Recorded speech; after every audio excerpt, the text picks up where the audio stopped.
So, how's everybody doing today? It is a nasty, nasty, nasty rainy day out there. And I decided that I am not going outside and stand out there and then try to edit rain out of the video. It's pouring. Just want to talk about a couple things. Nothing major, I guess. Just,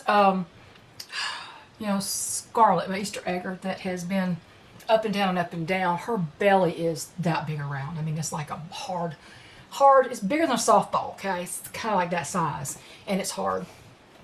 And she was very lethargic this morning, so she wouldn't eat scratch. That scrumptious 13 to 14 grain scratch, she would not eat that. So, anyway, I told my husband, it was pouring rain, and I said, well, she wants eggs. She knows she needs something else, and she's not going to eat that, so she wants eggs. So I went in there and I got her fried an egg, kind of chopped it up while it was frying, and I added some polyvisol vitamins, the kind without iron. I always do that for chickens. A few drops of that, and some turmeric, which is an anti-cancer thing. And I had another bit of fish antibiotic. I'd given her part of a capsule, and I gave her another capsule. Not because I think it's going to fix her infection, but because it, in the past, has seemed to help dissipate some fluid.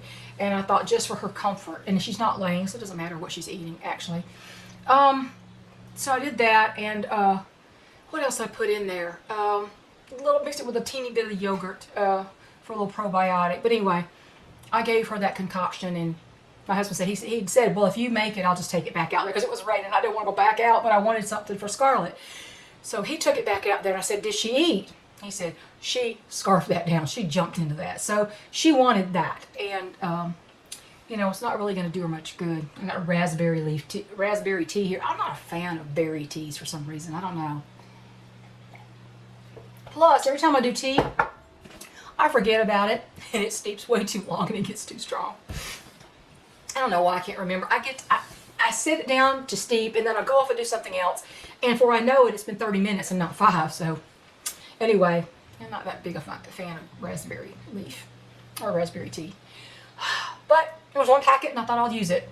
I'm trying to get off of coffee at night. I mean, in the morning, I have a cup or two, depending on my mood. If I only have one cup, I'll take the rest of it, and I'll put it in a cup, and I'll put it in the refrigerator and save it for later and make iced coffee with it. Well, we've gotten in the habit of having a cup or two after supper. And we eat supper early, so it's not like we're eating at 8 o'clock at night. But I don't think that's helping me sleep very well. I mean, I can take some melatonin or something, and I might sleep for 3 or 4 hours, and I don't ever get more than 5 hours sleep anymore. I used to think I had to have 8, but I don't. But so I don't know. It's comforting in the winter, something warm, and tea just does not hit the spot. So last night I did have tea, and then I got busy and I didn't make any coffee, so I went one day without it. But I did that, and we've both been known to, if we think we're a little bit hungry or might want something to tide us over till we eat the next meal, which we probably should just eat a meal when we get hungry. It doesn't matter what time of day. We're not the 1, 2, 3 meals. Basically, I think if you should not let yourself get hungry. You should eat when you're hungry. But taking a spoonful of peanut butter, even without sugar, unsweetened peanut butter, I think the nuts mess with me too, because I don't want to go into it. It just doesn't sit well with me sometimes. And yesterday I didn't have any peanut butter either, and I don't have it every day. I just maybe get a tablespoon of peanut butter. And my husband gets this big giant glob of peanut butter. He won't stop drinking the colas. Artificially sweetened. The only cola that's in this house is Diet Right, and it's hard to find. And the reason is because it doesn't have aspartame in it. Yeah, it's got Splenda type things. It's got the sucralose stuff, the Splenda, acesulfame, potassium. What it's called is I probably pronounced that all wrong. But anyway, yeah, my throat. This time of year is hard because my throat and my sinuses, because we're going from the frigid outside to the inside. We have wood heat, and then it gets cold in the house, and it gets hot in the house. And so this vast temperature fluctuation messes with me every time, all through the year, until I get out of this time. People, in the springtime, then the springtime pollen comes, and there we go again. But yeah, Scarlett I don't really hold any hope for her.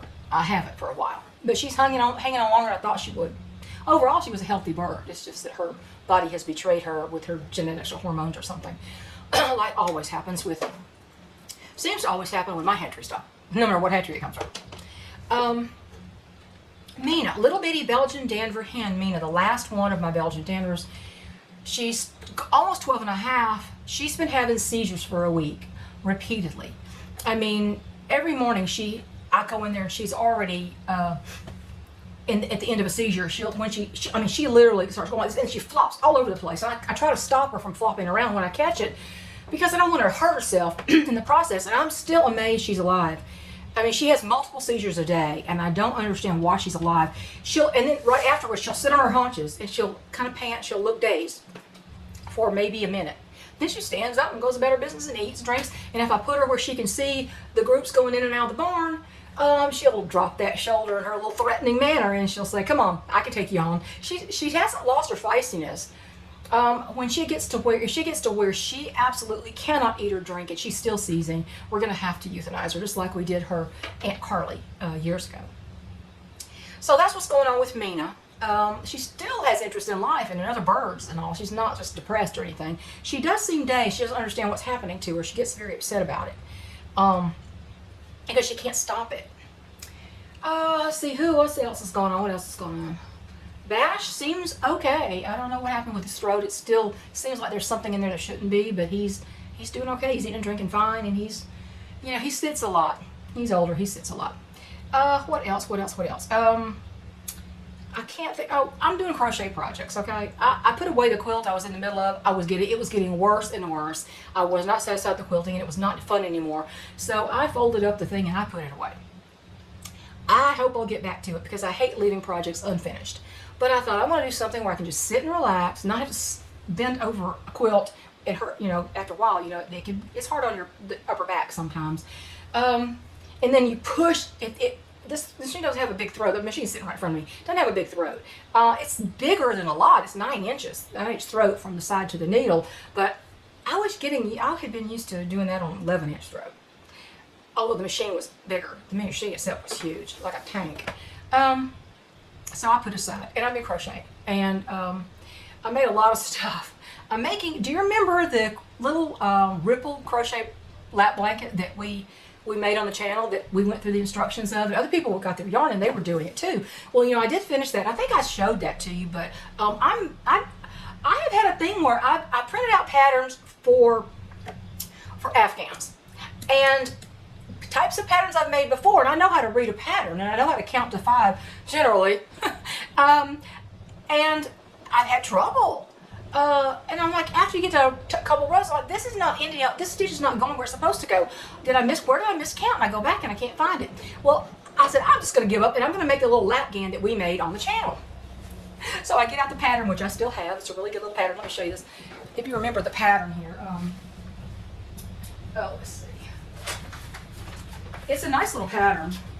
Excuse my room. Everything I own is crammed in this room. I'm trying to get my living room straight up. You remember this pattern here? This is the one we made. 2 rows of each color and then in a certain order. And it's super simple. Okay? Very simple pattern. In fact, here's the one that I made. Do you remember this one? Remember this one? This is the one I made. Oh, I like this. This is a perfect size. It's not very big. It's smaller than most of them. But it's the perfect size to go across you on a recliner. Let me see. The finished result of this one was 36 by 46. So it's it's a smaller one. It's a smaller one. And right now, I decided to do this. Here's the one I'm working on now. I decided to use some of the things in the shades of that I don't usually use. I do use purple sometimes, but pinks, roses, that kind of thing I don't generally use. So I'm working on that one at the moment. And it's turning out okay. I'm doing 4 rows each color instead of 2.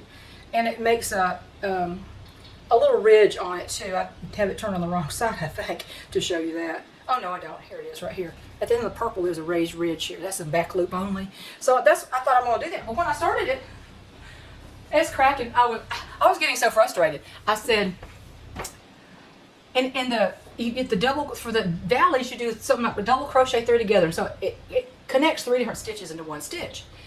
In the second row, that part wasn't coming directly above the one on the row below it. And I went, how is this off? What the heck? And I went back, counted, all my stitches were okay. And I thought, the only thing I could have done, and I don't know how, is miscount the beginning chain. It's supposed to have so many chains. I forget, it's like 139 or I forget what the number of chains is. The starting chain. And what I do is, you lose count. Especially if there's a TV going and somebody else is talking to you. So every 50 chains, I'd put a stitch marker. And then when I start over, 1, 2, 3, 4, 5, up to 50, put a stitch marker, remove the first one. And so I know that I know when I get to 100, and I did it that way, and the only way it was coming out wrong. And I thought, this makes no sense. I'm going to do it the way it makes sense, which means I'm not going to have as many stitches on this row until I get to that valley or the peak. And I went ahead and did it so that they matched up, and the only thing that could have caused that is a beginning chain that was wrong, and I don't know how. But I've been having a heck of a time lately. I thought, I just need to go back to the single stitch, like the circuit stitch or the ocean wave stitch. And I'm about to do an Afghan in either the ocean waves or the circuit stitch. It's very textured, really nice. And I thought I did my sunset ocean waves, but it may have been circuit stitch.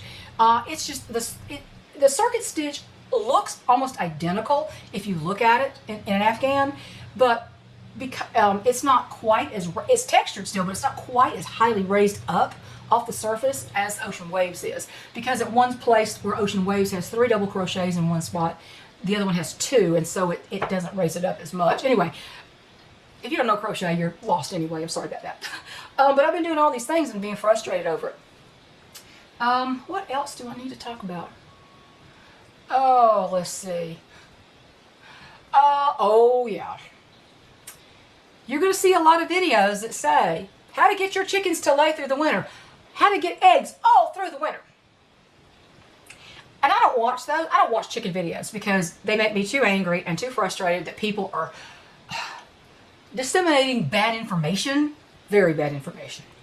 And on top of that, some of these suggestions verge on abuse of the animal that you're raising. You can't make a hen lay through the winter. You can't make a hen lay anytime. It's a hormone connected activity. You can't make her lay. Now, I can almost guarantee that one of the suggestions is put a light in your coop. Make them, trick them into thinking it's a different time of year and there's more daylight. While you may potentially squeeze out, gosh, my voice is hoarse. I'm sorry, gosh. While you may potentially squeeze out a few more eggs in the winter, you're going to keep a hen in high production or try attempting to be in high production. It may not work anyway, but you're going to wear her down. You are shortening the life of your hen, and you may be encouraging reproductive malfunctions. I keep saying this. I coined this phrase myself. I'm famous for the phrase, hens are not vending machines. If you want an egg a day to pop into your hand from every hen, no matter what time of year it is, you need to be buying your eggs somewhere, not keeping livestock. And some people don't, believe it or not, some people don't treat their chickens as well as I do. Some people don't observe what's happening to them. Scarlet might have gone on and just died, and they wouldn't have a clue, and they wouldn't try to find out. So a lot of people don't treat their chickens as well. They may think they are. They may have gotten their advice from their grandpa about how to keep them hens laying eggs. Well, guess what? There's a lot of old farmer's tales out there. And my grandpa raised chickens. He was a commercial grower as well as had his own. And my father had chickens in his day because, of course, he was raised on that farm. And they knew some things they didn't know or they didn't know. Now, one thing they did know is you got to feed them some feed. You can't just throw some corn out and let them scratch around on the ground. All you do, if you throw them feed on the ground, you're encouraging rats and mice. Because the rats and mice are not drawn by the chickens. They're drawn by the food that you put on the ground. I may put a little bit of scratch in a very contained area in the morning where they're ravenous and they just cleaned it all up. I don't just throw stuff out there because they can't find every piece. But at least my grandpa asked my dad. I said, what did granddaddy feed his chickens? He goes, laying mash. You know, it's a crumble. It's a very fine crumble. It's what mash is. He said he fed him laying mash. I thought, well, at least he knew that, right? At least he knew they had to have an adequate amount of protein to lay eggs. But, you know, when I don't have to watch those videos about how to keep your chickens laying all winter. I don't have to watch those because the title itself is 100% wrong. 100% wrong. I don't put light in my coop. There is a night light so that we can see to go in there at night. It's one night light for a 24-foot span. Okay, so it's not that bright, and it doesn't give them enough light to keep them producing. It just gives me light to see and them light to see if there's no moon. If there's a moon, it's bright in there. If there's no moon, then or if the moon is, you know, waning and it's almost gone, the light from it they can't see. Chickens are pretty blind at night anyway, so I put that in there for their benefit as well as mine, but it's not the kind of light that's going to keep them laying. But no, don't do it. And even the heat lamps that I may use for heat spots are pretty much all reptile bulbs, the little ceramic reptile bulbs. They don't put off any light at all. They get really, really hot. So you always have to use, even though they're not glass like the red bulbs, you need to make a hardware cloth screen for the underneath of the brooder lamp that you're putting it in and fold it over the edges so that it cannot fall off. If that light broke at the base of it, it would fall on that wire. And that's what you need to do. Don't use those little wire things that come with the brooder lamps. Those things are useless for anything except to get in the way. I take all those off immediately. But yeah, you're going to see a lot of those because of the time of year. And remember, last year was the big chicken feed debacle about this time. Well, actually, it started earlier. It started about September when they all naturally slowed down or quit. All of mine, even the youngsters did. And my youngest group is actually, well, my youngest big group is actually 2.5 years old. You know, then I got a couple of younger roosters, and Iris is 2, and the young group, Dane, Axel, Phoebe, Wren, and Dove, they're all, how old are they? About 1 year old, close to a year old now. Nobody's broody right now, thank God. That's one good thing. Anyway, so Iris and Cricket decided to quit. Dove's mother, Cricket, decided to quit. So let me check my, okay. Anyway, I'm doing a lot of crochet. I'm going to do a big project with using the Circuit Stitch or the Ocean Waves. I haven't decided. I think it may be Circuit Stitch. It looks almost identical. It just doesn't use quite as much yarn. And this Ocean Waves is kind of a yarn eater. Oh, it's worth the effect. But if you're making something that's bed size, you'll save a little teeny bit if you just do the Circuit Stitch. Now, Crystal at Bag O' Day Crochet has those tutorials on her channel. They're easy to follow, as are all her tutorials. Although, let me show you something, okay? Hang tight a minute. Oh, okay. Now, let me be sure I got this on the correct side. Yes. See this? This is how that looks. This is one of her patterns. Right here. Gosh, I forgot what the heck it was called. This is one of her patterns. I was intended to do it in these shades of green and blue, kind of a oceany, because it's kind of got a wave pattern, and it has got these little individual things are called shells, you know, where they make these little shells. And so I thought, oh, okay, ocean waves and shells, that makes perfect sense for these colors, right? Well, honey, let me tell you something about that. Okay. I've never had any trouble with any of her patterns. This one confused the heck out of me. I listened to her tell it, watched her do it, wrote down the steps, checked them out, got them all right, up to row 9. And then it starts over. Then she keeps going to 10, 11, 12, 13. And I was being confused because at the end of the rows, some rows would have end with a double crochet, some would end with a single crochet, some would end with a slip stitch, and I was getting confused because it didn't seem to have a pattern to the pattern at that point. And I'm used to patterns saying, okay, when you get to this point, then you just repeat rows 5 to 9, however many times it takes to get the thing the length you want. But she didn't do that. Now, I absolutely adore her. I adore her channel. She is amazing creator for that channel. A lot of content. I mean, probably 2,000 video tutorials. I don't know among all the things. But in the end, this is what I ended up with. And I kept beating my head against the wall. And I got to about row 11 and it wasn't ending like I thought it should. It didn't make any sense at the end for some reason. Now, it's probably me. It's probably me. I know how to read a pattern, but see, I wrote this as she said it. And I don't know. I checked it, double checked it. I don't know how many times I went over that. That video is an hour long. But you know, I mean, I absolutely adore her. I was just having trouble with it. And I thought, I'm not beating my head against the wall to keep going and throw good yarn after bad. As you know, the phrase is good money after bad. Throw good yarn after bad, so to speak. But no, this is bad. It's beautiful. Now, I thought, you know what? Look at this.